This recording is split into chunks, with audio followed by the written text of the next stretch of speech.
Tips pemilihan absorber untuk kereta kesayangan korang.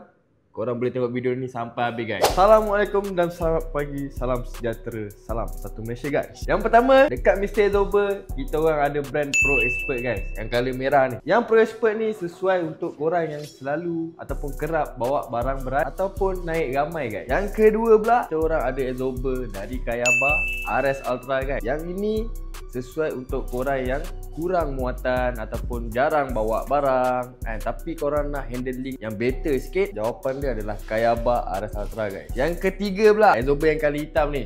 Yang ini absorber standard lah, untuk mana orang yang nak kekalkan kereta standard, biasa main standard, tak nak perubahan apa-apa, sesuai lah. Yang keempat pula, aku ada absorber sport. Yang ni mana yang jiwa muda, kereta-kereta lowered yang dah pakai spring sport, spring potong ke, kena lah pakai absorber sport warna kuning ni guys. Okay, yang terakhir sekali aku ada adjustable. Adjustable ni untuk korang yang nak main fitment, nak lowered padu-padu punya, nak corner betul-betul sharp. Ini memang makanan adjustable. So kalau korang nak dapatkan advice yang lebih lanjut, korang boleh datang ke Mr. Absorber Kuala Lumpur, Seri Rampai.